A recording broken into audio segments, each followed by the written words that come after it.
Olay. That is hello backwards. Devastating news, everyone. I said that Screen Weens episode 125 was last episode. This is 125. I am a liar. You know, that just means we get to celebrate the nice 100 and a quarter twice. Yeah. So. Well, I thought it was we were ending on 125, but no, we're starting the year on 125. Well, you know. A week late, too. It works. It works. We got that Spider-Man video I put out. It's fine. Yeah. Welcome, everyone. There's a lot of snow, so. There was a lot of snow, and it was snowing. It's snowing a little bit now. Yeah, it's mostly rain over here. In Rochester, it's pretty snowy, but it's pretty clear over here, so. Once I got on the freeway, it wasn't that bad. Welcome, everyone, to 2022. Screen Weens. Never going to be the same. Nope. It's always going to be different. Yeah. But not really. We're doing the exact same thing. Yep. I'm London. That's Thomas. We're going to talk about Stuart Gordon today. But we'll probably just catch up on what we've been up to. I've watched a lot of stuff. Did you? Yeah. Okay. Go ahead. Tell me how you've been. I've been alright. I almost died at work delivering pizzas because they had me deliver up on top of a giant hill when the roads were covered in ice. And, coming back down, not fun. Almost died. So I went to my boss and told him, what the fuck? And, so I've had the last few days off. So it was basically like, I'm not working in these conditions. That's bullshit. So, spent the last couple days cooped up, and I watched all of the X-Men movies. All of them. Except for Deadpool. I didn't watch the 2 Deadpools. Yeah, we went through, because, we do that with the group that lives close by. We go through, series and stuff. And we watched those pretty recently. And did you watch the 3 Wolverine movies? Yes. I don't know what it is. I really like Wolverine. The Wolverine, that second one. I think that movie's, pretty sick. Yeah, I think technically, Logan might be a better movie, but I think I might actually like the Wolverine more. That fucking train scene. I love train fight scenes, but that one is literally, my second favorite train fight scene. I fucking love that fight. That's fair. It's way superior to the train fight scene from Dark Phoenix. I don't fucking remember that movie. Except that it's bad. Yeah, I barely remember it, and I watched it last It's so unfortunate, because those, prequel, series ones started off really strong. I think First Class is a good movie. I really like Days of Future Past. Yeah, I honestly didn't think I was going to like as many of them as I did. Because I had only seen the original trilogy. 1 through 3, yeah. And I had seen half of the Wolverine at a friend's house one time, so I was like, I knew that one was going to be pretty decent. Did you watch New Mutants? I did. That one's rough. Yeah, it wasn't good. That's another one I don't really remember. I remember it being pretty bad. So when we watched them again, I legitimately just like the first trilogy a decent amount. I know the third one's pretty wonky, but I think it has some really awesome scenes in it. Mm-hmm. It's definitely, and I really like X2. Yeah, I like the first one a decent amount.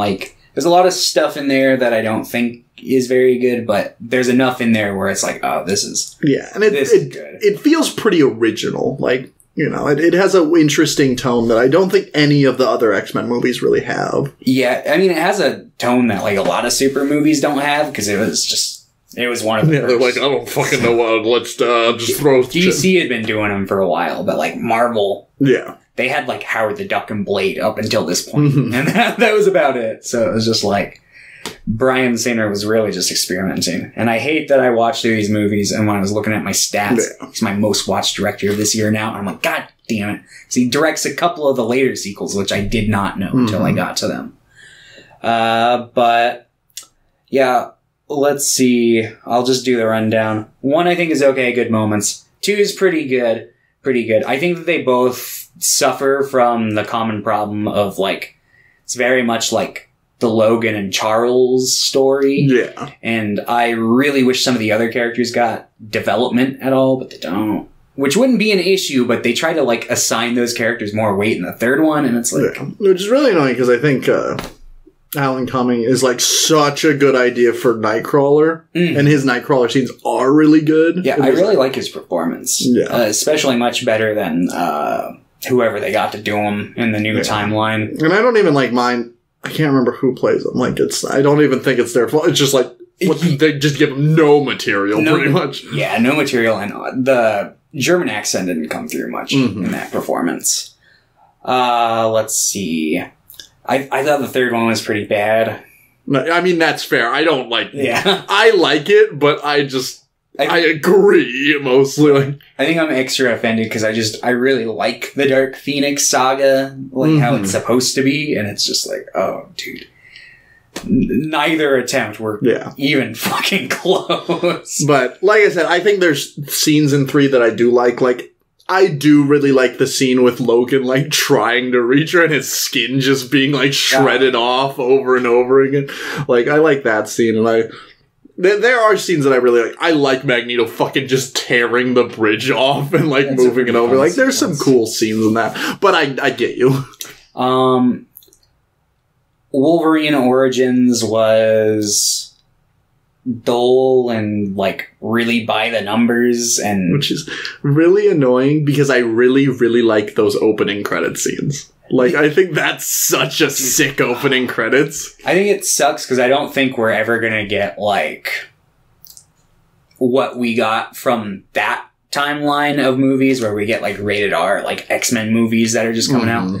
Because, like, 2 things I would have really loved to have seen before they eventually sold the rights would have been, like, a fucking Wolverine movie that's, like, just a anti-war film that's, like, him in, like, World War II or something, like, the whole time. Like, I think that would have been cool. Especially if they went, like, shooting it black and white or something. And then I would have loved to have seen, like, an actual Magneto movie. Because Magneto, I think, is probably, like, one of the most interesting and, one of those villains where, like, it actually, I don't feel bad. I'm like, oh, yeah, I see where they're coming from without, like, because I know that's kind of a trope. People, like, they want to sympathize with the villain a little too much. Yeah. But, like, Eric's, like, really an interesting character, having gone through, like, the Holocaust and coming up into, you know, the mutant civil rights. So it's like, I just think he's, like, a really interesting character, and I don't think any of the movies really tap as deep into that as I wish they would have. But, yeah. But, you know, we got what we got. It was pretty good. And I don't know. But, let's see.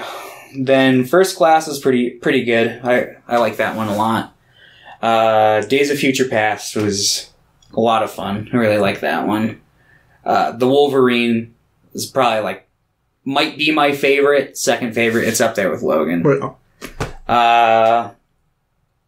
Apocalypse was bad, but at least I got to look at Oscar Isaac's big blue face. I think the biggest issue is those last, like, 2, like, Dark Phoenix, Apocalypse, and also New Mutants. Just fucking, they get these great fucking actors, and then they're like, here's the worst material we've ever written. Yeah, it's really weird, because it's like, they go through periods where it's like, we're going to do a period where we do a couple really good ones, and then we're going to do a few really bad ones, and then we're going to spit out a few pretty good ones again, because they had that, like, era that was, like, literally, like, Days of Future Past, The Wolverine, and then I think Apocalypse came out before Logan. Yeah, it did. But, I don't know. It was a real inconsistent franchise, but on average, I liked them a lot more than I thought I was going to. I thought it was going to be like, I was going to enjoy the second one, and then, like, up until Logan, I was going to be like, oh no! But it wasn't like that, so I'm thankful. But yeah. So, Dark Phoenix is bad. Apocalypse bad. New Mutants bad. New Mutants. There's a bear. There's a bear. And a really bad Russian accent from Anya Taylor-Joy. What the fuck? She's usually, like, great. I usually love her in things. I'm just like, what the fuck? It legit took me, like, 20 minutes to figure out that she was I thought she was doing, like, a Boston accent for the first, like, third of the movie, until she finally had some dialogue where I'm like, is that supposed to be Russian? But, yeah. Logan was pretty good. That one was sad. That one kind of, like, the beginning of that movie fucked me up. Like, seeing, like, Charles just, like, fucking in that silo. Shit like that. I was like, oh, damn. Yeah, that movie's, like, pretty hard. And I think it's nailed. Like that. I really like that tone of that movie too. Mm-hmm. Yeah. Fucking. But let's see. I watched the first few seasons of X-Men the Animated Series as well. The 97 one or the? Yeah, the 97 one.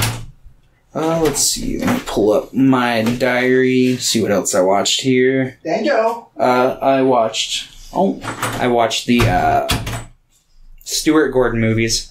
Oh, you're gonna say Stuart Little.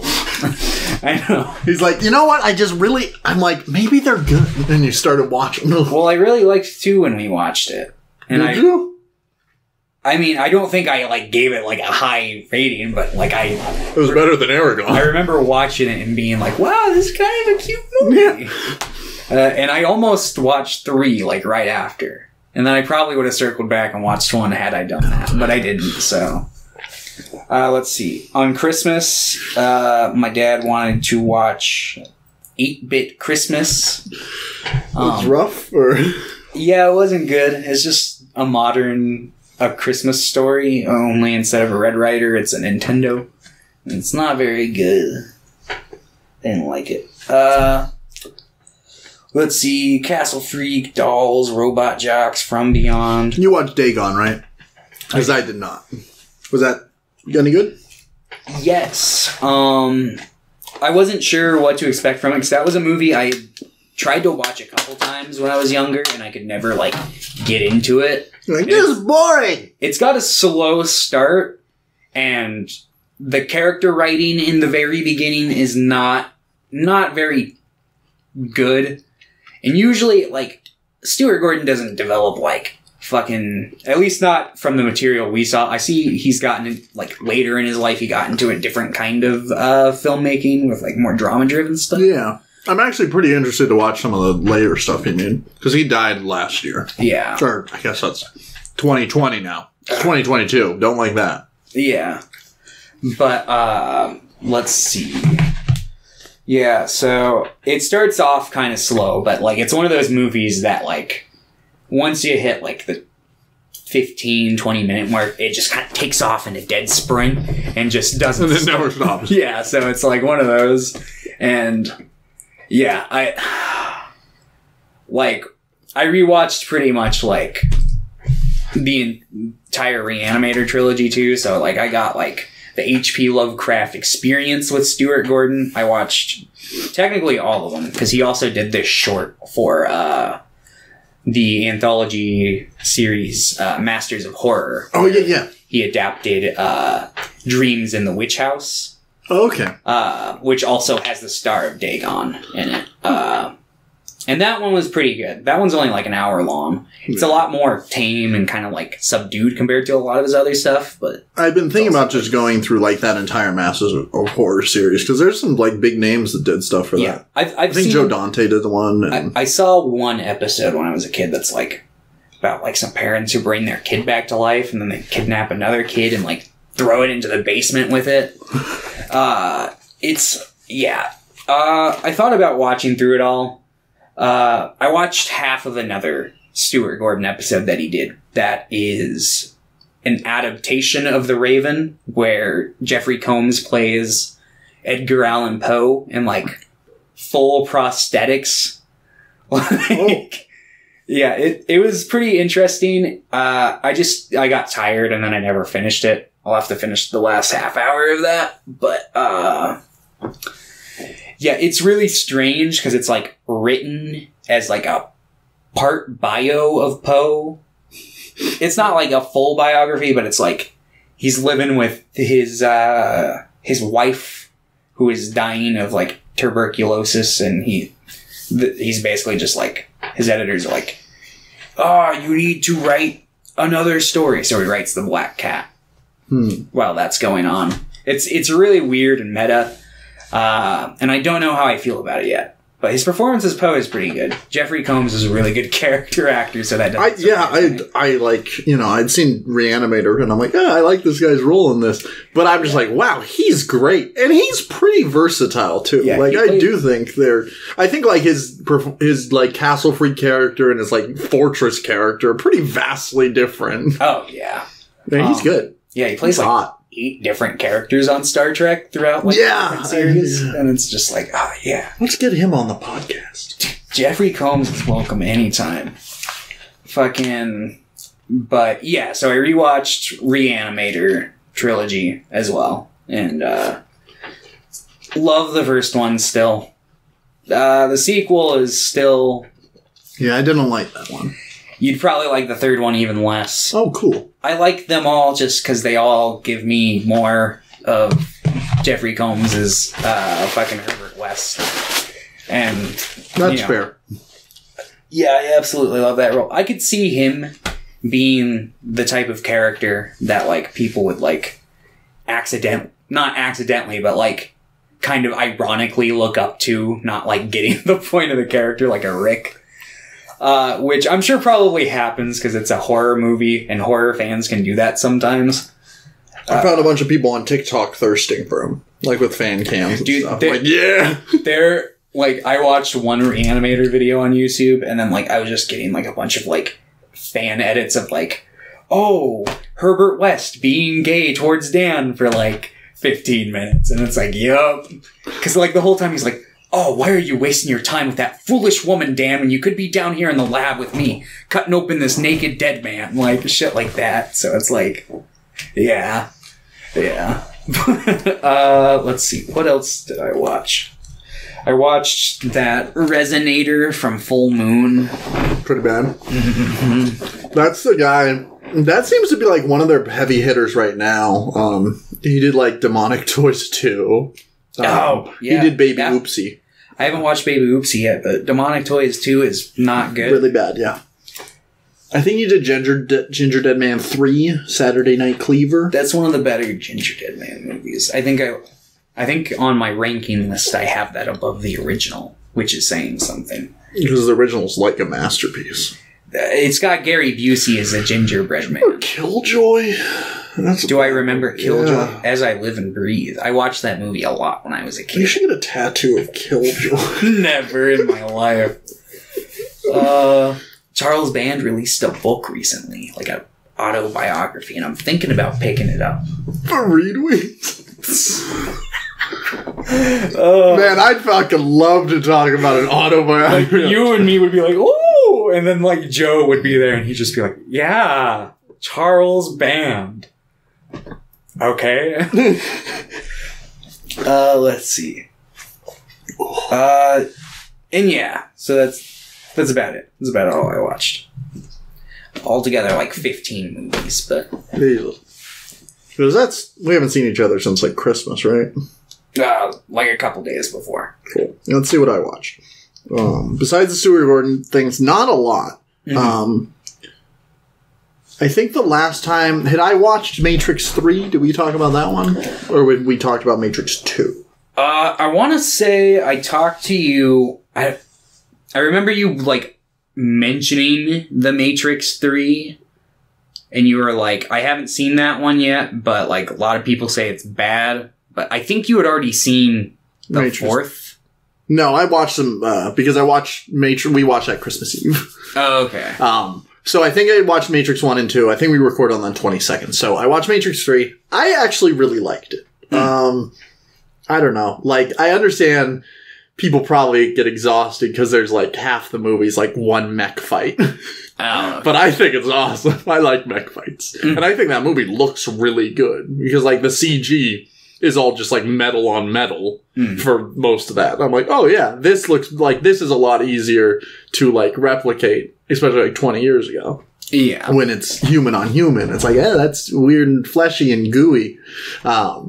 I think that movie's really good. I really like it. And I also really liked the new Matrix. It's really weird. It's meta and it's like super on the nose and it's like it's kind of like a fuck you to like, you know, the right-leaning people that like co-opted the messages of the original movies. But I think it's funny.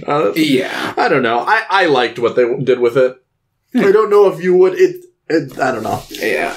I haven't watched the first one in a real long time, but I remember not even really liking that one. So. Well, I remember not liking the first one that much either, and then I rewatched it and I'm like, oh, never mind, I do like this movie. Okay. And on Christmas, we watched Jingle All the Way. And I think that movie's pretty okay. Like, it's fun enough. I haven't watched it in a very long time, but I can see why you would feel that way. Yeah, it was a nice little watch. And the last movie I watched of the year, because most of from the 26th to the 29th, I was just watching those Stuart Gordon movies. But the last movie I watched of the year was The Fountain by Darren Aronofsky. And that's the only other Aronofsky film I've seen besides Pi now. Okay. Because I'd seen Pi a long time ago, and I haven't seen anything else yet. And The Fountain was okay. Yeah, I haven't seen that one. It's like, I like what it's going for. It seems like pretty nice entry level into like experimental filmmaking, because it's like big names and easy to process, but kind of wacky and stuff. But I like it. I think it's a little short for what it's trying to go for. It has like 3 different storylines that kind of like collide. Or do they really? And I think all 3 of those storylines could have had a little more time. And I also don't like, there's like a past, present, and future thing. And the past one is just like about conquistadors. And I'm like, I don't really want to watch this part. And it's kind of boring. But overall, like, I enjoyed the movie. But it was like... yeah. And then, the only thing I've been watching since then is Cobra Kai, because season 4 came out.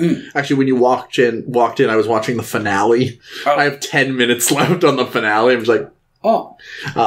And I got Joe to start watching Cobra Kai, so he's been going through it. So I've been like jumping between like watching like season 1 and 2 with him and 3, and then jumping back to season 4. And it's really interesting to like go to season 1 and then look at the characters as they progress throughout the years. And that it's goofy. But like I really like some of the character development in that. And some of the acting, I think, is, like, really, really good. And some of it's really, really bad. So it's just kind of funny to watch. Yeah, I can see that. It's one of those shows that, like, I meant to watch at one point, and now it's grown, like, pretty big in terms of its season count, which just leaves me like... I mean, the nice thing is, there are only 10 episodes per season, and they're only, like, half an hour. Okay, so, that's not too bad. I'm used to, like, the 18 episode, 45-minute ones. Yeah. Yeah. Oof. Well, yeah. Yeah. And then we've been playing some board games as well. We've been playing that Power Rangers game. That game's fucking sick. Oh, nice. I just bought a character pack today that's just 5 different versions of Tommy Oliver. Because he was the Green Ranger, and then the White Ranger, and then the Turbo Red Ranger, and then the Dino Thunder Black Ranger. Oh, yeah. And then there's an evil version of him that you can play against. It's goofy. Oh, hell yeah. Go Power Rangers. Yeah. Can't wait to make you watch every Power Rangers show. That should be our year. We just watch the Power Rangers shows. I don't know if I could handle that. Maybe one at a time. But anyway, let's talk about Stuart Gordon. Yeah. I didn't do any. Well, let me pull it up. I did a little bit. But, I mean, like, Stuart Gordon, interesting fellow. He was bald. He was. Yeah. That explains a lot. Yeah. So I know that he did, like... He started in, like, the theater scene for a bit, and apparently he had, like... I don't really know much about his theater stuff, but I know that it was, like, apparently pretty edgy or controversial, which I'm like, oh, well, that makes sense. But he did that in, like, the 60s. So, like, when he was, like, 20-ish. And then his first movie... let's see. Because he did the theater for a bit, probably a couple of years, 5 years, 6 years, 10 years. It looks like every once in a while he would just go back and he's like, I'm going to do another thing. That's fair. That's kind of how theater goes a lot of the time. His first 2 movies, Reanimator, From Beyond. Let's talk about coming out of the gate very fucking swinging. Those are probably his two best films, in my opinion. From what I've seen, I would probably agree with that. Yeah. Dagon was pretty good too, but I don't know.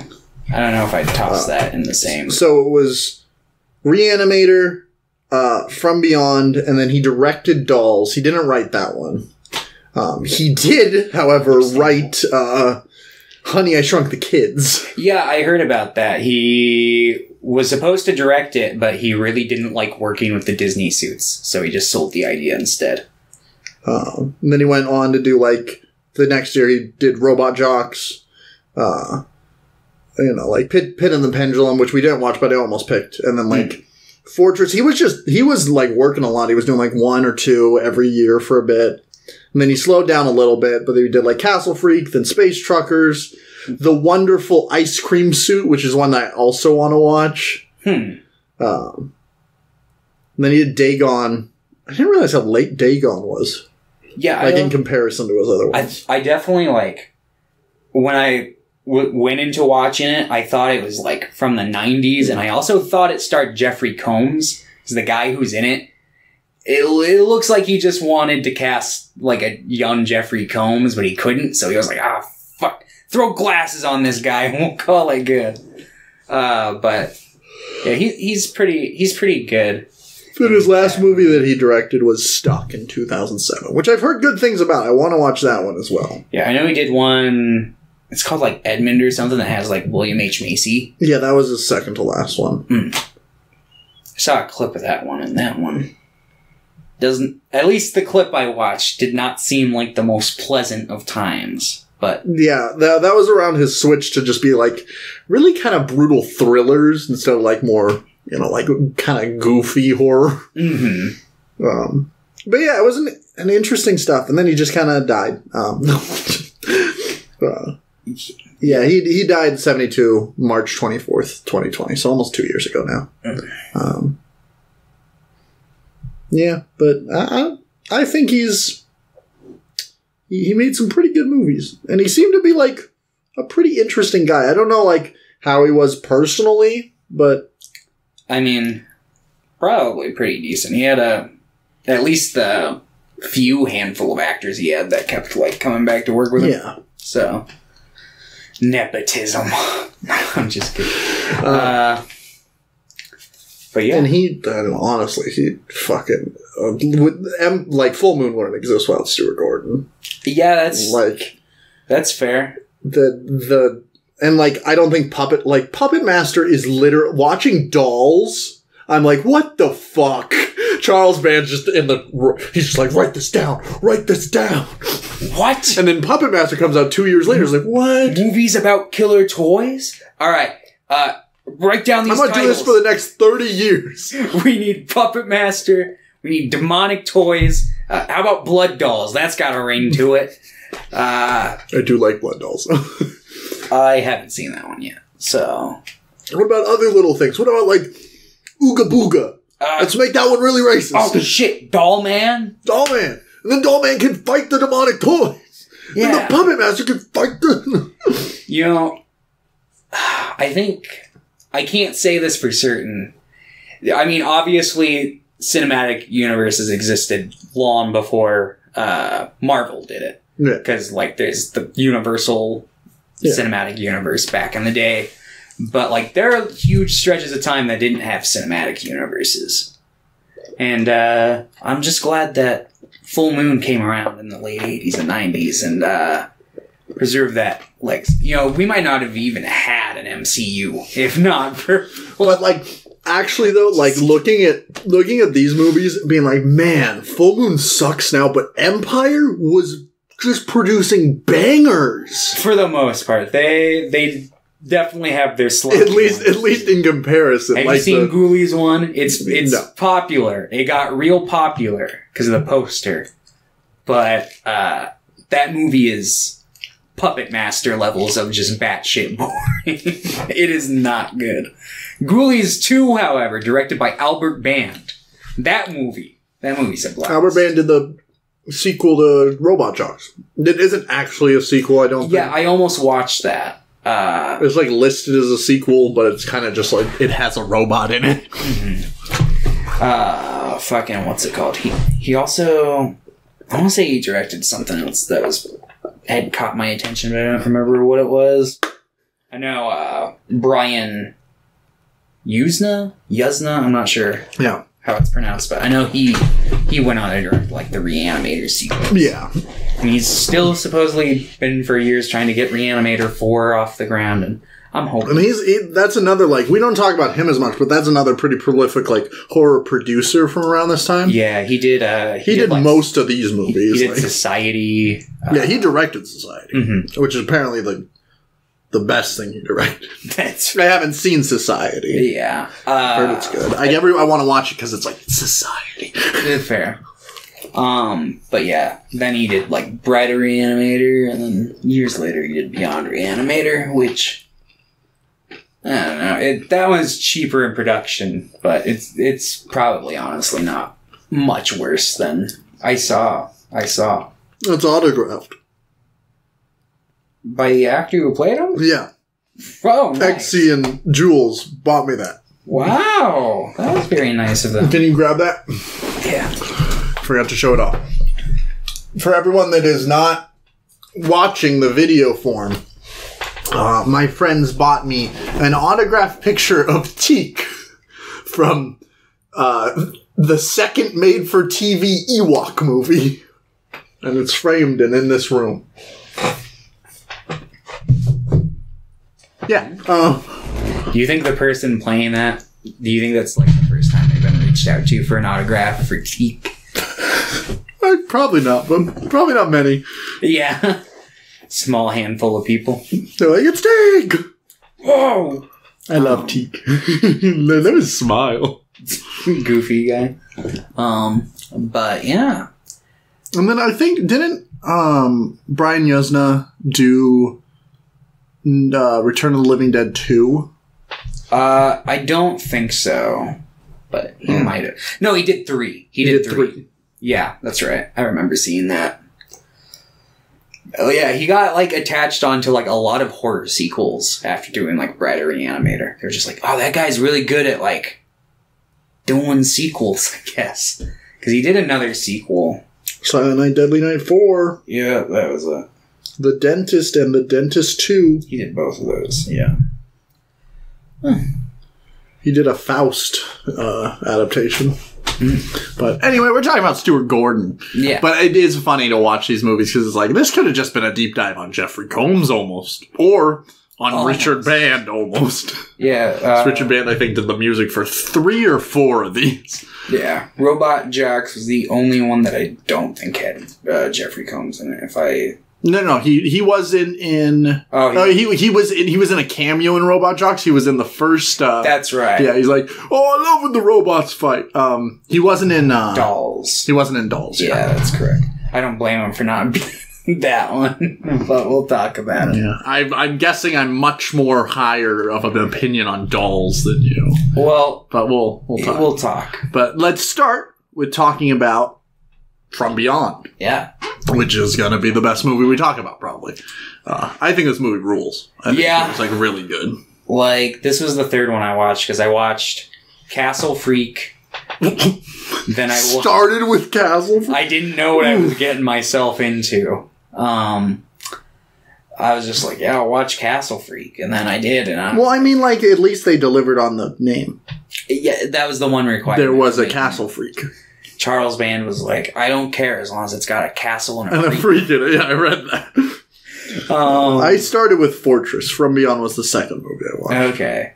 But after From Beyond, I had a significantly funner time watching these movies. That's fair. I was just like, oh, yeah, that movie was good. And then from there on, I was like, oh, wow, this one's not bad either. Yeah. So it was nice. I got the 2 roughest ones out of the way first, in my opinion. Castle Freak and then Dolls? Is that the ones you've watched? Castle Freak and Dolls, yeah. But From Beyond is a movie about, basically, it just begins with Jeffrey Combs. He's in an attic, and he's got this big machine that's called the Resonator. He flips a switch, and he sees these fish swimming in the air. And basically, fighting him. yeah, he calls in his roommate slash mentor, yeah, who I guess is like the head of this project. He's like, I got it to work. He's like, oh, great. Turn it back on. Turn it back on. And then he turns it back on. And basically, like, Jeffrey Combs, like, it breaks the computer and starts running by itself. And he's just it's running by itself! He's like, we need to, like, turn this off. And basically, his boss... Oh, fuck, I need to look up that character's name, or else I'm going to just keep calling him Big Boy. What is his name? From Beyond. Ed Sarconius. Is that right? Edward Sarconius?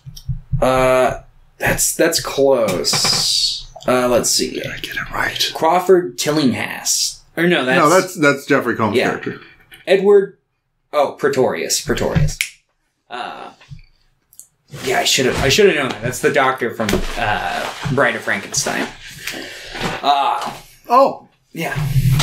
Fucking what's it? So Pretorius is like, yeah, you know, we're gonna leave it on. I need to know something's coming. And then fucking the windows bust open. Some neighbor lady with her dog, like, sneaks in. Her dog runs into their house, so she, like, follows upstairs. Or Jeffrey Combs, like, takes out the door with an axe and runs away. And he gets convicted of... Or not convicted, but he gets arrested and, like, put into a mental institution.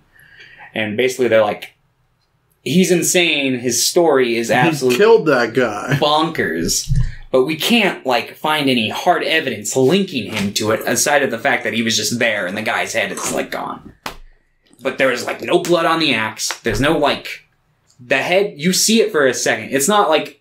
It's like some Junji Ito shit where it's, like, the head, like, spirals into, like, a shell, I guess, seashell shape. Mm-hmm. It's not, like, a clean, just, like, you know, as if it was truly decapitated. It's more like it was, like, twisted off. Which is...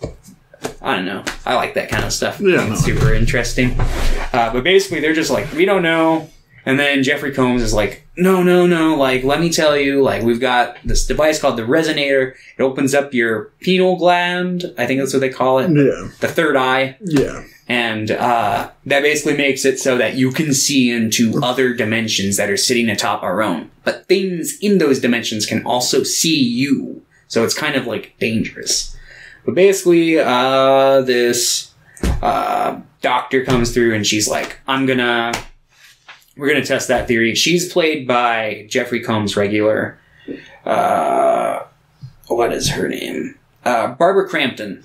Yeah. She's in Reanimator. She plays, like, the daughter. She's also in Castle Freak? She's the wife, right? Yeah. So she's in this movie called Body Double that I haven't seen, but it's a Brian De Palma film that I've heard is really good, and I really want to watch that movie. Interesting. She's also in Shopping Mall, which is not very good. Yeah, it's been a while since I've seen Shopping Mall. I don't remember her in it, but it seems about right. But yeah, basically, so then her, Jeffrey Combs, and their kind of cop bodyguard, who's played by Ken Foree, who plays Peter in Dawn of the Dead, they all get together and they go back to the house. And basically Jeffrey Combs is like, all right, I'm going to show you the resonator. And he turns it on and they're like, oh, fuck. And then fucking Dr. Pretorius comes out and he's like, hey, what's up? I knew you'd be back. And they're just like, you're fucking dead. And he's like, no, I transcended. Yeah, he's like, look at this. And he's like, my face is falling off. Yeah, he's just like, it's just flesh, you know, And then he tries to eat them, and then they turn the switch off, and they're like, fuck, that was a close call. Let's not do that again. But Barbara Crampton's character is like, let's do that shit again. Yeah, they compare it to, like, being addicted to drugs in the movie. Yeah. So, like, she goes up there, like, while they're sleeping, and, like, turns it back on again.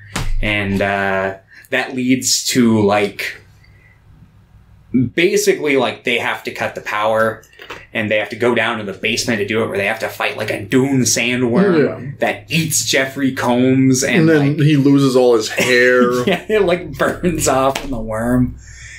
And then basically they're like, all right, Ken Foree, guy with common sense, is like, all right, we're getting the fuck out of here. Like, make sure he's okay for now. And then, like, it turns back on. She tries to have sex with him. Yeah. And he's like, Pretorius has like a big fucking like BDSM chamber in one of his bedrooms. And yeah, I guess the Resonator also makes people extremely horny. So Barbara Crampton then tries to sexually assault a sleeping Jeffrey Combs.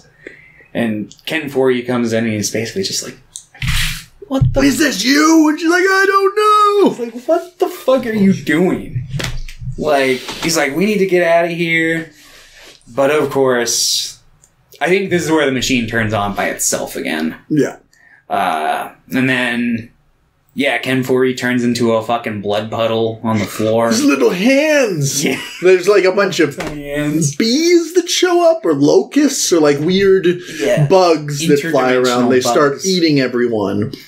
And then like Ken Foree accidentally like shines a light on them, and they're like all swarm him, and they eat his hands. And then I guess at some point Pretorius activated like Combs' third eye to like the 18th level, and basically it's like, you're the most unique creature that ever exists. Yeah, where it's like, we're the most, you're one of a kind. And basically like Jeffrey Combs like escapes, but he's got like this little like basically just like little vagina on his head that this little penis comes out of, and then he'll like looks around, yeah, and then he'll just basically like slurp people's brains out of their eyes. Yeah, this is a really interesting part of the movie, because I'm like, I thought we were getting close to the end, and then we enter a third act that I wasn't expecting. And I think it's kind of a rough transition in the third act, but it's an interesting third act. Yeah, like when it was first happening, I was like, this doesn't seem very promising. But then you just see Jeffrey Combs going sucking people's he's just eating people's heads. And then eventually, Barbara Crampton's character is pretty much gonna have the same thing happen to her, and she's gonna like be institutionalized. Yeah. But she escapes, and he escapes, and she goes back, and she's going to blow up the Resonator so no one can use it again. Yeah. She sets it. What? Oh, I was gonna say she chews out his eye. Yeah.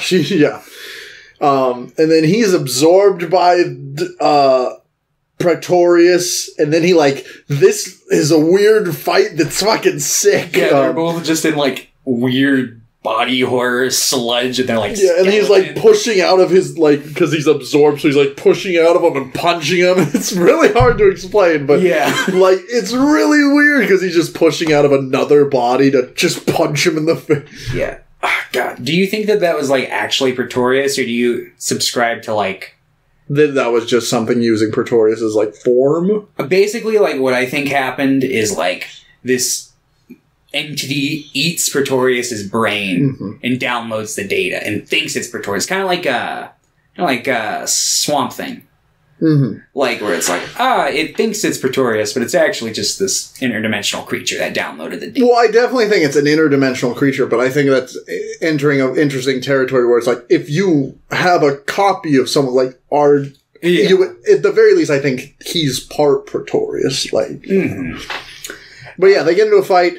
She's about to, the thing's literally going to explode in 3 seconds, and she jumps out the window and breaks her leg, and the bone just goes through. I'm like, what the fuck? Yeah, that effect is really good. And she's just oh, and then the movie ends. Yeah, she's just screaming and kind of laughing like she's gone crazy, and then it just ends. And it's just that. Jeffrey Combs knows how to fucking start and end a movie. Yeah. From Reanimator into this, I like this movie. This is my favorite Stuart Gordon movie. I'm That's fair, but I've only seen Reanimator once. I've only seen this one. I've watched that movie a lot. But no, I was really happy with how I liked this movie. It's really, really gooey, which Pierre did not like that. But I was like, this is sick. I fucking love this shit. And I like the characters in it. I think all the three mains are like really fun to watch. Ken Foray is like really fun in it. Yeah. And the guy who plays the Edward interdimensional, he's great. In general, I just think this movie's like really good. Yeah, I agree. Yeah. I really like the music in it too. Yeah, no, it's got a good soundtrack. Like all around, like just I recommend this one unless you're like grossed out by like body horror. Yeah. And don't like campy stuff, in which case you probably wouldn't like this movie. But and I mean, like there is like sexual assault in this movie. Yeah, that's something you can say about Stuart Gordon's work. Is like most of the time when he's doing like a horror thing, most of them tend to include a shock sexual assault scene, and to the point where I'm leaning towards like it may have been a kink for him. But at least in this one, I think that it ties, like, I think it's all thematic, and I think it ties, like, it's heavily tied to the themes of it.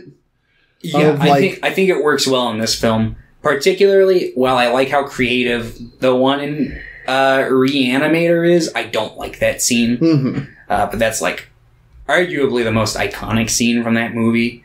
They reference it in American Beauty. But it feels less out of place here, because, like, obviously, he's kind of, like, the character's kind of a sexual tyrant, and, like, it gets into, like, the whole, like, kind of, like, psychosexual aspect of, like, the human psyche of it. Yeah. So it's, like, it's understandable. Like, it seems, this story's, like, really rooted in, like, psychosexuality, so I think it's fine to tell this story, but it's also fine to be uncomfortable with watching it. The sexual assault theme will come back up again and shall be more heavily critiqued in an upcoming film we will discuss. Yeah, doll. Just kidding. I'd be very horrified. But yeah, and my only real gripe is I do think, while I really like the third act, I do think that it pretty much halts the pacing to, like, transition to this fucking, like, hospital scene. I'm just like, what? And it just throws me for a loop. And I was like, oh, okay. And you really got to, like, readjust to the movie. Yeah. I wonder if I would feel the same on a rewatch, but it definitely was, like, a jarring, like, speed bump. Yeah, there's a chance that on rewatch I'm like, oh, no, this is fine. But. Yeah. But yeah. I don't know. 8 out of 10. I would. Maybe a 7 for you? 8? Ooh, okay. Yeah. Okay, cool. Let's talk about Dolls. You didn't like this one. I didn't hate it. I didn't particularly care for it, though. This definitely, out of all of them, aside from maybe, like, Castle Freak, feels the most Full Moon. Like, where it's just, like, kind of... That's why I like it. Kind of a slow-paced movie in, like, one setting. It's, like, made with the same camera that they made all those films on. Where just everything looks, like, really plain and kind of boring and, like, old. But, like, it trucks along and things happen. Things do happen. Bad CGI here and there. Yeah. And you're just like, wow. Okay. So, quick rundown of Dolls. A girl and her family on the road to, like, go on vacation. They get stuck in the middle of a storm. They run to this old mansion. Old people in the mansion have a bunch of cursed dolls. The cursed dolls, they kill everyone except the little girl and a guy named Ralph, because he's a kid at heart. Yeah. And turns out all those dolls were just people that the old people put their souls into because they were bad people, pretty much. Pretty simple. That's the base premise. I actually really like this movie. Maybe it's to the point that full moon movies just feel comfy to me, which is really, really concerning. I mean, I'm very concerned about that, but I also really like the main old guy. No, the main old guy. I like that. I like his weird performance. He's like, "Oh, we'll make a kid out of you yet." And I'm just like, I do like Ralph quite a bit. Also, I think Ralph is fun. I actually like the main girl fine. She's pretty funny. Yeah. Like the interactions she has with her dad, and then Ralph. She's like, Ralph, the fairies took the girl. And he's like, yeah. And then he looks down and he's like, and he sees all, like, the blood on her feet. And he's like, you're not joking, are you? Like, his interactions are fun. Yeah. And I do like that the rest of the characters are just fucking awful. And they're, like, such big caricatures. I kind of like the main two, like, the parents, or the dad and the stepmom. Yeah. The like, English punk rock chicks, just kind of annoying. Yeah. The one friend that, like, doesn't die immediately, she has, like, a little more going on. But, like, that main girl's very annoying. Yeah, I agree. I'm trying to look up the one actor. I think this is her. Yeah, Carolyn Purdy Gordon. I wonder if there's a relation. She's in, like, most of his movies. Like, she plays, like, the nurse in From Beyond and Reanimator. She's plays the stepmom in this. She's in Castle Freak. She's in Fortress for, like, a brief moment. She's in Robot. She's in literally all the ones we watched for the podcast. They were married. They got married. Oh, and they were married a long time. They were married when they were, like, 21. So, like, before he was making movies. So that's fun. Yeah. Huh.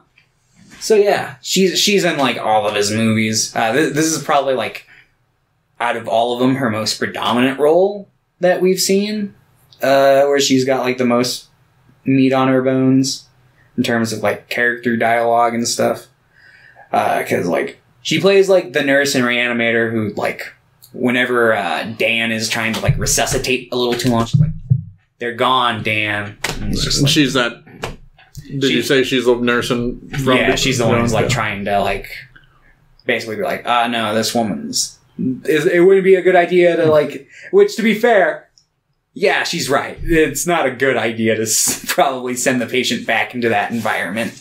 But, you know, whatever. Then you wouldn't have a movie. Yeah.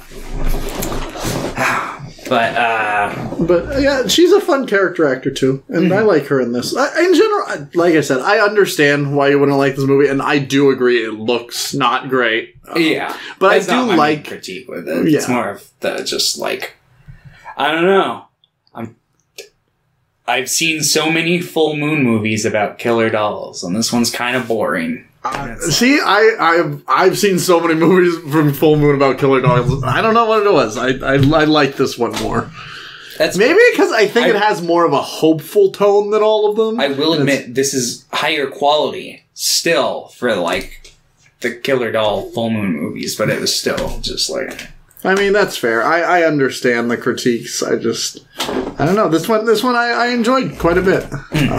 I think it's just, most of these killer doll movies, I think, just have terrible, terrible characters. And this one had, like, 3 characters I actually was like, these are fun to watch. These are, like, fun people. I feel like this one's got a really good scene that's, like, emblematic of, like, a lot of full moon movies, where in the first few minutes, the little girl fantasizes that this giant monster teddy bear comes out and eats her step-parents, and it turns out to be, like, a fantasy. I feel like that sort of thing happens in so many full movies. Honestly, I was really hoping that the teddy bear was going to show up at the end and, like, start fighting the dolls. If you want to know, like, if you're ever curious, like, oh, what's the tone of a full moon movie? It's kind of like a grown-up Goosebumps episode. Yeah, bad. Even somehow, like, drier and worse a lot of the time. Yeah. Especially this movie, but I think, like, this is a good Goosebumps episode for me. Yeah, it's a decent one. Later on, they kind of devolve, and I don't even have a comparison for, like, their, like, 2000s and onward. Like, it's just like, what are they doing? Just making cheap movies and making money. Loading Charles Band's pockets. But yeah, fucking... Yeah, dolls. Yeah. Well, Richard Band. Once again. I don't know what it is. I think I'm addicted to his music. Maybe it's just because like it's the same thing. It's kind of a comfy feeling, but at the very least, he does switch it up a little bit. Most movies, like he, you know, especially early, like this early, he's putting in the work. He's doing different things. I wonder. I bet it was I don't know. I always think about like the intro to Reanimator, and I wonder whose idea it was, because that is literally just the Psycho theme. And that movie's the soundtrack is done by Richard Band. Mm-hmm. But I feel like that sort of an inclusion would probably be like the request of like a director or a producer, or like, it's like, oh, do a song that's like one note off the Psycho theme. If you like, you could probably pull up like a side-by-side comparison, and it's the same in terms of like audio, and very close in visuals to like what Hitchcock does. But you would give this one a 6. I should probably give this one a 7. Oh, okay. I think you'd give this one a 4. Yeah. Robot Jocks. Getting into some sci-fi territory. The first 10 minutes of this movie, I was so scared. I was like, this cheap mech movie where there's a guy with a big cowboy hat and the other guy's got a southern accent, and I'm just like, oh, no. But it leveled out. I actually think this movie's pretty good. It has its issues, but like, pretty interesting, like, during the Cold War movie, like, this was 89, so Cold War going on, it's just an interesting movie. It's like, after nuclear warfare, we now settle our disputes with a 1v1 robot fight, which is dumb, but it's like a fun premise, and it has some interesting, like, characters. The main twist of the movie is, like, seen a mile away, but I still think, like, it's an interesting design space. Mm-hmm.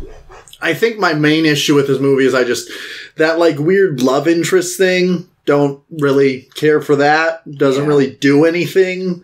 I also don't really like the main character very much. Yeah, he's really just kind of nothing. He's more just rolling with the plot.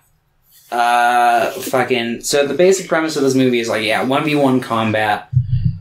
Basically, like, you get, like, assigned, like, a certain amount of matches on a contract, and this is our main character's last match until he can just quit and move on with his life.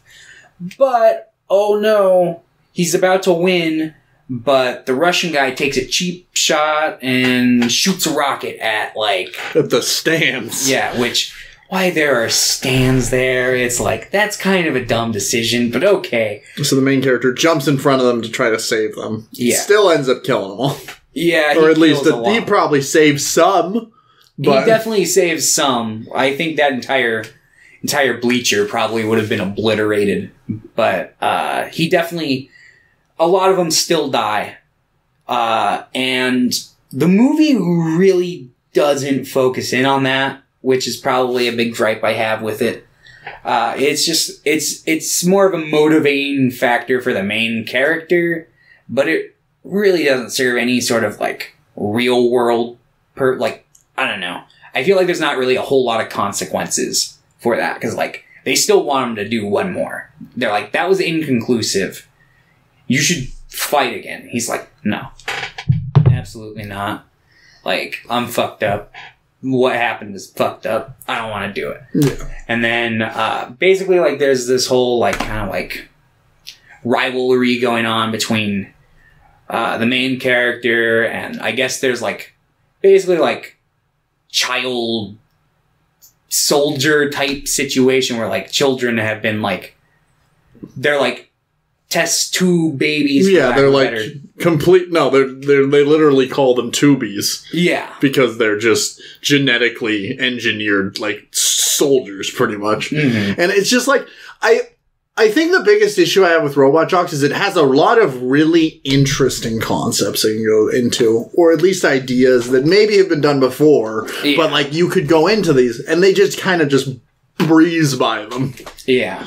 But god damn it, this movie ends with the thumbs up fist bump, so who cares? I mean, yeah, there is as much as I say that, there are some fucking kick-ass parts. I do love the robot fights. They're goofy, but they're fun. Mm-hmm. And yeah, he like spares the Russian. He's like, no, we don't have to do this. Yeah, they like get to the point where they basically destroy each other's mechs. They like fly away from the arena because they're basically like, you guys are like, the fight's gonna be null and void if you guys fight more. Like, the main character's not even fighting. Like, he got knocked out by the Tubi, and she like got her ass kicked and was about to die. And then basically like they called the fight and they're like, don't step on her. And the main character shows up. He's like, I'm gonna get in that robot. I'm gonna kick your ass. That seems awesome. Like that delivery is fucking awesome. Like that. I need more. When they're just like being like two dude bros who are like, I'm gonna get in this robot and kick your fucking ass. I think this movie fucking rules. Yeah. So yeah, he gets in the robot. They fight. It's a bit of like an Ivan Drago Rocky IV situation because he's like, oh, you killed my friend. But like they literally spend no time actually processing that. It's something that happens at the very beginning. And it's just like, I'm the last one.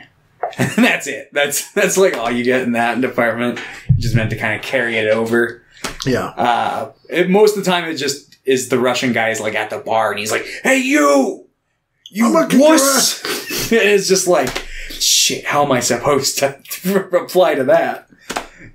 So yeah, they get into the fight, they destroy each other's mechs, and it gets into a fist fight, and then they're about to, he's like, got a big rock, and then he throws it. He's like, we don't have to do this. And they fist bump, give thumbs up, and yeah, the movie's over. I don't know if it cuts the credits right there, but it may as well have.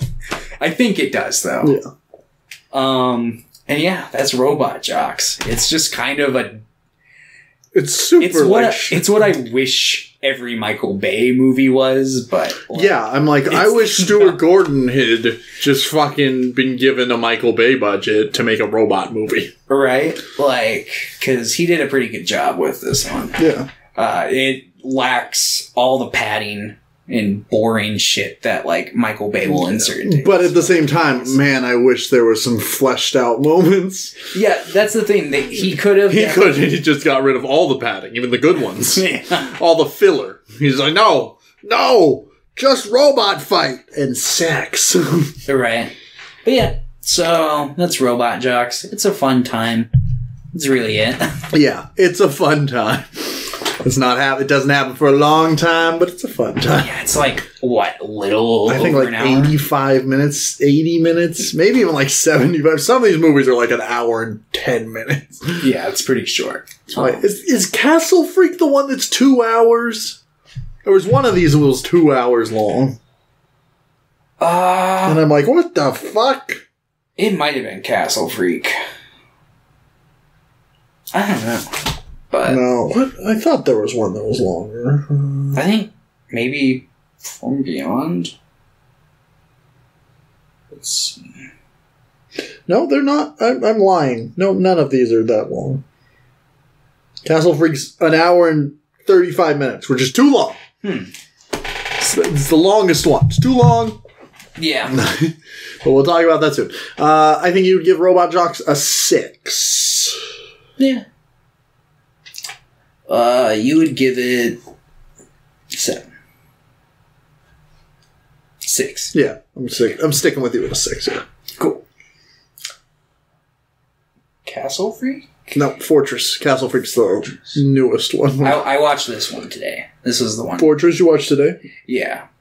I didn't watch it last week, and then I was like, oh, fuck, I'll watch it today. This is another movie I think is pretty good. Like, I like this probably about as much as I like Robot Jocks. I think it also has a lot of the same, like, issues that Robot Jocks has. Like, some interesting concepts that they just throw away. Yeah. Like, the horrible, like, mutated human soldier machine hybrid things. They're just, like, tearing off. They're like, these guys used to be human. And then they just run away from that. I'm like, guys! Right.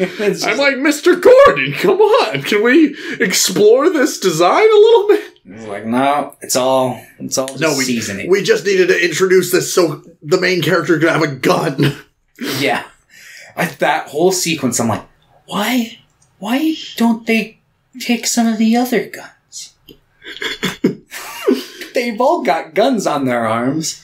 It's like, you just need, like, one sharp object to just rip that arm off and pull it out, and you got a fucking gun. That lasts you a while. That gun, like, spoiler, like, gets him out of the prison. And then helps him fight the demon truck. Yeah. This is another movie that's just kind of, like, fun. It's just... very, like, evangelical, like, not post-apocalypse, but, like, dystopian future. Yeah, the harsh future of 2017. Like, this is the kind of shit that, like, my grandma warned me about when I was, like, a little kid. She's like, you're gonna have barcodes on your arm. The government's gonna say you can only have one kid, and if you have more than one kid, they'll kill you. They'll send you to a hyper prison. And then they'll turn your baby into a Borg from Star Trek. And it's just... This movie's so fucking stupid, but it's fun. Yeah, so they go to this prison. The husband's caught. The wife is seemingly not. We find out later she was caught. She was caught like 5 seconds later. Yeah, she just like walks into the shadows, and then he's just like, she got away. And that's a long bridge, and they got her before she got to the end of it. And if everyone has a bomb inside of them. Inside of their stomachs. Yeah. That first thing. That looks sick. Yeah. Yeah, they've got, like, markers on the floor. Like, if you cross, like, a yellow line, you get shocked. But if you cross a red line, they'll just blow your belly. And yeah, basically, like, our main character kind of, like... He's just, adapting to prison. It's like a super high-tech prison where they don't have stationary cameras, but instead they go on, like, rotator belts for some reason. They're like, oh no, we're super high-tech, but we can only afford one camera. It just rotates around. But we also have the camera that goes up and down, too. Yeah, but the cameras can also enter your dreams. So. Yeah. Well, those are the expensive cameras. Yeah. It's like, you can... crime doesn't pay. Yeah. You don't get to have good dreams. This dream is not an authorized thought. Shock. Fucking... Yeah, it's super bizarre. But basically, the main character... His name's John, right? I think so. I'm just gonna call him John. It's probably John. John McClane. John is... This was the first movie I watched. John Henry Brennick. Yes, Brennick. That's right. So John goes to prison, and he's put into a cell. Like, people are put in cells that are blocked with, like, laser walls, but, like, they're literally crammed full of people. Like, his cell has 6 people. Yeah, they had, like... I think it's 6 at the start, but then it goes down to 5 after they beat up the Albert Finney lookalike. That guy with the tattoo on his forehead looked like a muscular Albert Finney to me. But basically, 2 of the people they share a bunk with they are very into sexual assault. And want to sexually assault one of them in particular, the little guy whose name I never learned his name. But not really important. He doesn't really have much of a character. Gomez. Nino Gomez, yeah. But John saves him, and then they get into a big fight. And then basically... Red from that 70s show is like, kill him! Right. Yeah, they get into this huge fight, but he's just like, I'm gonna watch, and like it gets to the point where like they're over on this like retracting bridge that's like up multiple stories, and like he's basically like, I got no use for Albert Finney. Like, go ahead and kill him, John. And John's like, no, like, and helps the guy up, and he's like, all right, fine, I'll kill him. So he blows up his stomach. But when that happens, the device that blew up inside of him falls out, and John picks it up. But oh no, John didn't follow orders, so he's sent to another thing that they have is they have this big spinny thing that if you're looks like Lawnmower Man. Yeah, if you're in it for like... Have you watched Lawnmower Man? I can't remember. No, I haven't. The VR machine in that, they're literally in one of those spinny things. Oh, I would hate that. I get so dizzy. But, yeah, fucking, it wipes your mind after spinning in it for a few days. Because you're also, like, having your memories already. You're being brainwashed, pretty much. But John's like, no, I'm fighting against it. Then he lasts longer than everyone. Yeah. he's like, hits day 3 and Red's basically like, he's not gonna last 4 days. No one ever has. But I'll let him free. He's talking to his wife, John's wife at this point. He's like, but I'll let him free if you agree to be my wife and move into my bunk with me. And she's like, what? No. And he's like, all right, well, he's gonna die. So she's like, all right, fine, I'll move into your fucking bunk with you. So she does, and that's weird and creepy for a little bit. But, basically, John is, like, just mindless, walking around. I think they literally call him zombies or something. But, it gets to the point where, like, one night he's having a dream. His wife knocks out Red, and then she, like, goes in and gets on the computer and, like, helps him out of, like, a tunnel in his dream, which makes it so he's able to wake up in real life. He's, like, the first person to ever do this. So, like, what? So they're like, what the fuck? And he's like, I'm getting out of here. He's like, I got this. And then, like, Jeffrey Combs is like, I love explosives. Let me fuck with this thing and I could probably help you out. And he does. He figures out it's magnetic. So they literally... He just takes it back and just pulls it out of people. Yeah. And so they get it out of everybody. And they've got a big escape plan. They're going to put them all on a pipe out in the middle of a place where they can easily be seen and blow it up and then try to go through the pipes. And meanwhile, his wife had been, like, doing some stuff, sabotaging from behind the scenes, kind of helping get them, like, the floor plans, which results in Red basically getting fired. He's like, what? This is my whole life. I've never even left this bunk. What do you mean? No. And so he's, like, real angry. He kills the one guy who was helping him. He basically had a guy who, like, would go and, like, clean his place. And he's like, oh, you're gonna get parole. You're on good for parole. But it's a farce. So he dies, and then... yeah, basically, he sends his wife to the operating room. Oh, we mentioned the fact that they're not allowed to have babies. But she's pregnant. That's the whole reason why they go to prison. Yeah. And then... because they had a child, apparently. Yeah, but it died. It died. But so it's still illegal to have a second child, even though... Also, abortion's illegal. Yeah, that's like the main crux. They're like, this is happening because abortion is illegal. And overpopulation's running rampant. It's the only choice. We have to just kill the baby when it comes out. No, they turn the baby into a Borg. Yeah. But they kill the mothers. It's a procedure that kills the mothers. So this is happening, but their escape, like, basically, like, stops her from getting the buzzsaw to her belly. And then, yeah, he comes in and he saves his wife.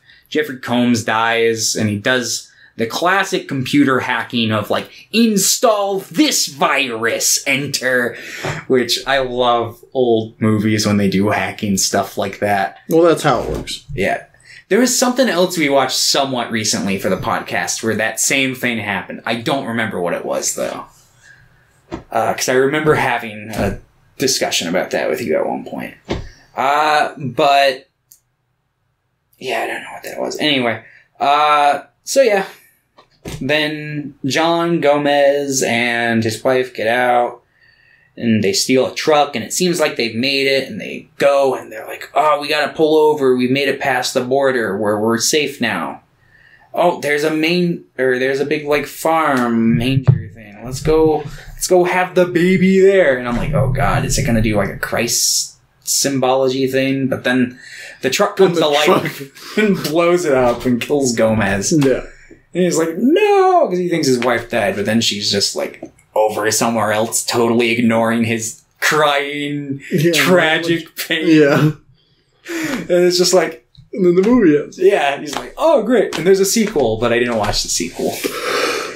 But it's just one of those things where it's like... how does this world work? I'm so curious. And I want to watch the sequel because it's like, they're on the run. His family's still on the run, but they get sent back. But this time it's in space. It's like a different prison, yeah. Yeah, it's in space. Whoa. And it's like, fuck, I'm probably going to have to watch that now. But I don't think that one's directed by Stuart Gordon. It's not. So it's almost certain to be nowhere near as good as the first one was. But who knows, it might tap into the same things that are enjoyable about this one. Stuart Gordon's just really good at like structuring his stuff for the most part. Yeah. His movies are always like really quick paced, and for the most part, he knows what to show versus not. Yeah. But yeah.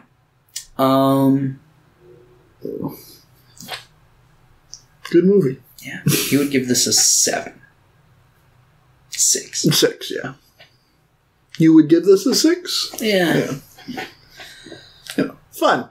Alright. Just lots of whack stuff, too. Alright, Castle Freak. Castle Freak, and then... That's it. Just Castle Freak? We watched From Beyond. Dolls. I forgot we talked about Dolls. We did talk about Dolls. Okay. Castle Freak. Wow. Castle Freak. Bad. What a one to end it on. Yeah. I don't necessarily hate this movie. It's just kind of boring, and then it has some things that I really like these ideas, and then they don't do anything with it. Yeah. I don't like that the main conflict of this movie is... There's a castle freak? Well, okay. One of my most, least favorite, storytelling techniques for, conflict is, the framed character. I think it's, way too easy of a conflict plot, and most of the time I find it very repetitive and annoying. And I feel the same way about it here. It's just you look slightly suspicious in the situation, so you did the crime. They did that in From Beyond, and you liked that movie. Well, they did it much better from Beyond.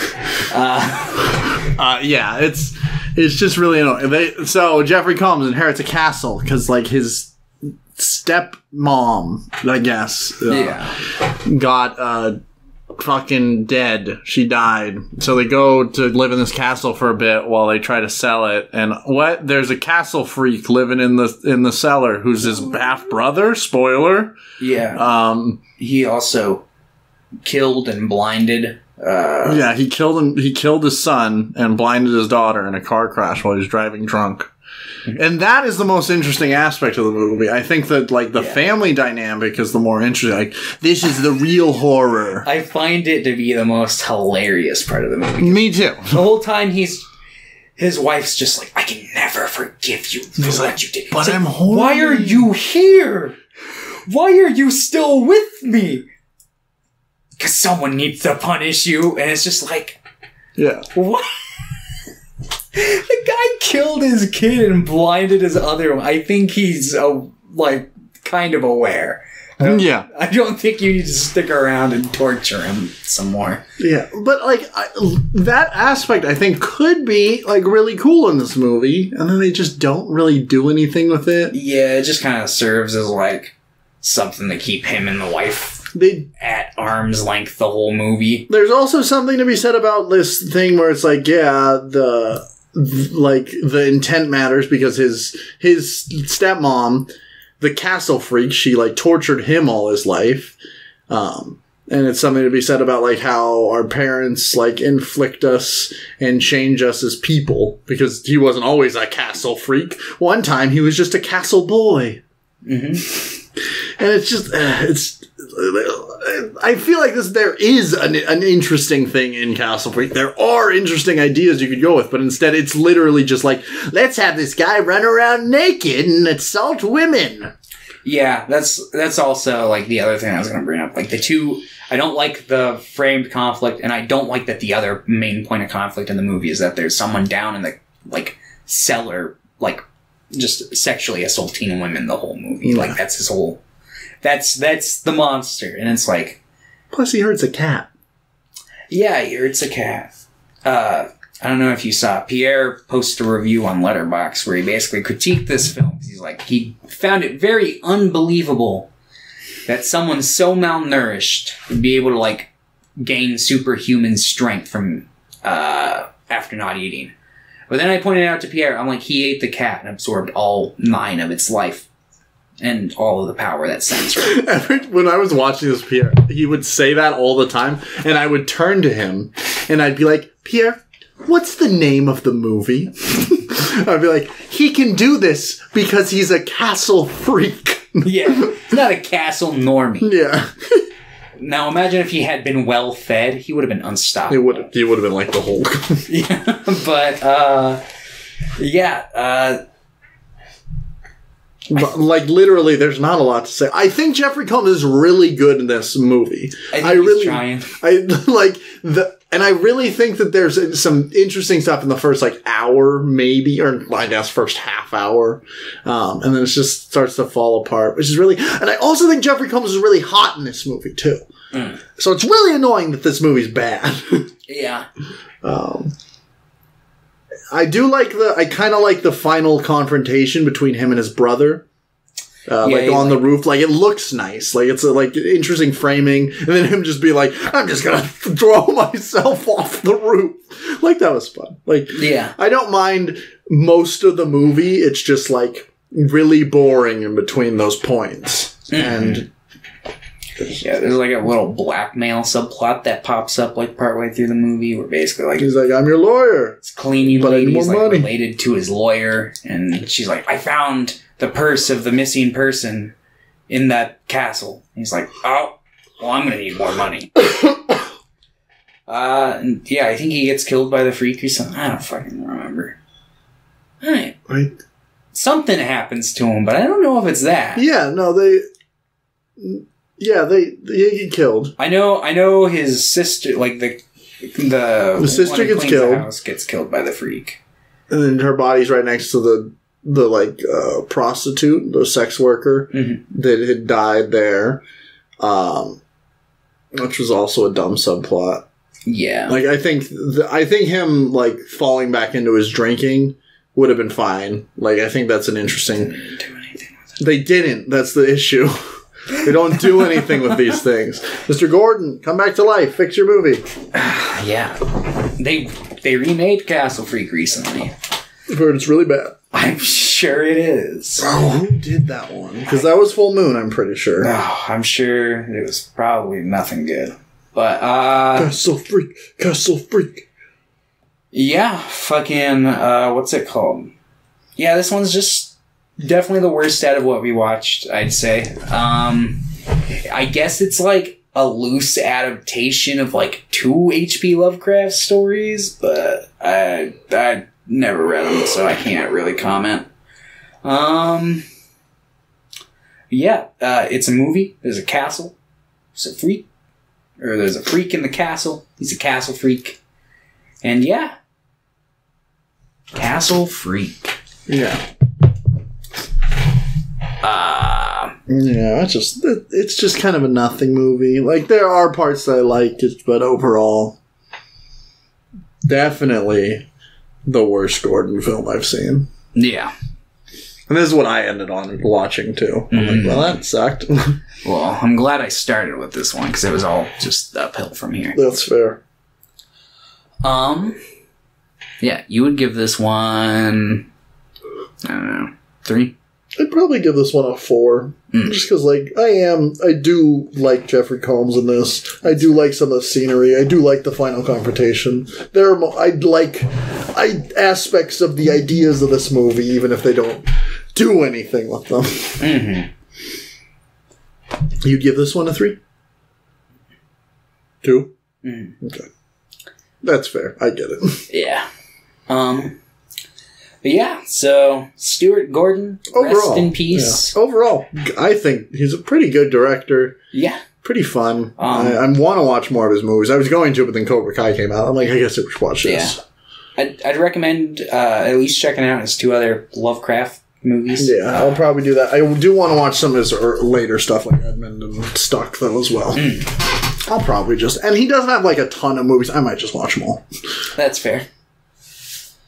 Especially because even, like, later in life, they're all pretty short. I'm just like, yeah. No, I miss 90-minute movies.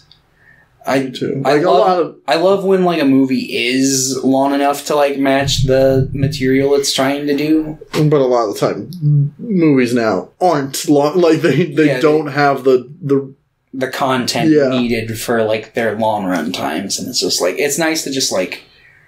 Because a lot of the time, like, I'd be in the mood to watch a movie, but then I'm like, man, that's, like, 2.5 hours. I don't know if I really want to, like, fucking watch that. I mean, the beta... You still haven't watched the beta test. That's only an hour and a half. That's 90 minutes. That's true. I mean, there are plenty of 90-minute movies that I still need to watch, but I mean, they're easier to down. Well, yeah, that's true. And a lot of indie movies are still hitting that 90-minute, which is nice. Mm. But a lot of blockbusters are like, no, we need to be like 2 hours, 20 minutes. Which is funny because, like, we've talked about it before, but it feels like Korean movies, on the whole, are like 2 hours, 15 minutes average. Mm. But they have the content for it, you know? They know how to pace their story correctly and where to put, like... At least on average from what we've watched. Mm-hmm. Not going to say as a whole. Oh, yeah. We haven't seen a lot of bad Korean movies. They exist. We just, Yeah, we tried to... If I'm going to go out of my way to, like, find a foreign film, I probably don't want to just watch a bad foreign film. Typically, no. Okay.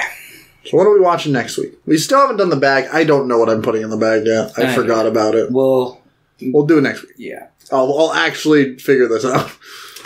Alright. I guess we're watching Ghost Rider and Ghost Rider Spirit of Vengeance. Holy shit! Yeah. Oh my... What a pull! Oh my god! Pierre is going to be thrilled. Holy fuck, I'm thrilled. Yeah. I haven't seen them in forever, but I'm probably gonna like them. I'm hoping. I'm currently trying to watch through every Marvel movie, so it's like I might as well just 2 for 1, cross them off. See if I like them, see if I don't. At the very least, I get to talk about Nicolas Cage. Yeah. So that should be hopefully good.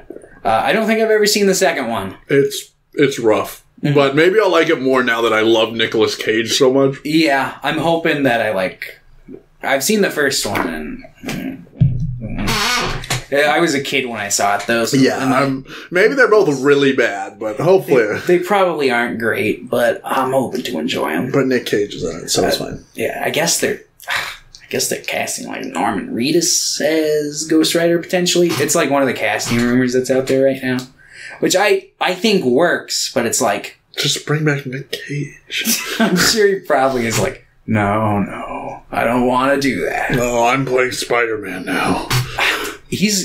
They're gonna have to bring him into play. He should play Magneto.